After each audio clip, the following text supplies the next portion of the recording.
Okay, this is differentiation packet 26B, and this is question 6, which has a couple of different parts. So part A, we've got this function, okay, so we have a function, a rational function, some stuff on the numerator, and then x on the denominator. The first part, graph it on your calculator, and what do you estimate the limit to be? So you might need to zoom in a little bit. I'm not going to show you on my calculator, but when I zoomed in as far as I could or as clear as I could, it looked like the curve would maybe intercept 0, 1/2 or 0.5. You might see something that kind of looks like this. And so we're looking at right here at 0, where do we think it is? So that's what my guess was.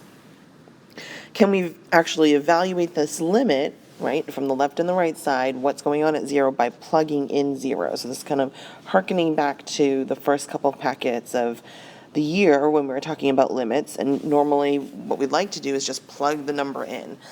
But let's see, if I plug in a 0 on top, I'm going to have 1 plus 0 minus 1 and 0 on the bottom, and that's going to get me 0 over 0. That's not okay, right? That's called the indeterminate form.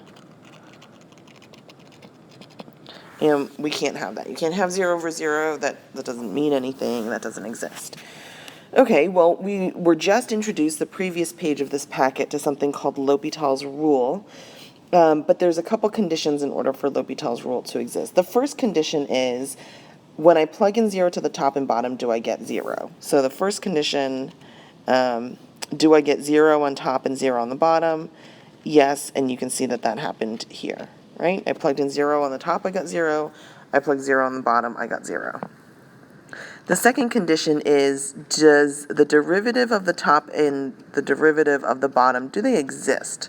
Can you actually take the derivative of the top and the bottom? And I look at the top here, there's a square root function. I could definitely take the derivative of that, right? You convert that square root to a power and do a power rule. The bottom is just x, and we know we can definitely take the derivative of that. So yes, the derivative of the top and bottom exist. The third condition that has to be met is that the derivative of the bottom cannot be 0. The derivative of the bottom cannot be 0. Well, if I look at the bottom is x. I know that the derivative of x is just 1, which is not 0. So yes, that condition is met. Okay, so I know that I can't plug in 0 to find my limit. I do know that the conditions for L'Hopital's rule are met. And so I'm going to do part D on the next slide.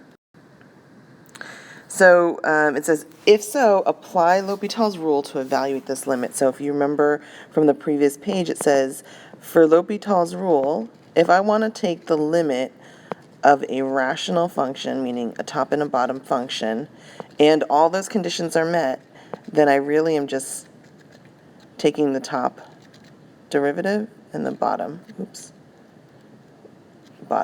derivative. And then I can plug in 0. So that's good. I can do that. So let's see. The function was actually square root of 1 plus x minus 1 over x. Right?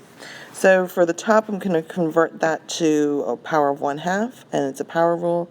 So bring down the 1/2, 1 plus x to the negative 1/2, times the derivative of the inside, chain rule, which is just a 1, and then the minus 1, it goes away, its derivative is 0, and then I know the derivative of x is just 1, and I'm going to plug in 0 to that, right? So I'm going to take the limit as x goes to 0 of that whole bit.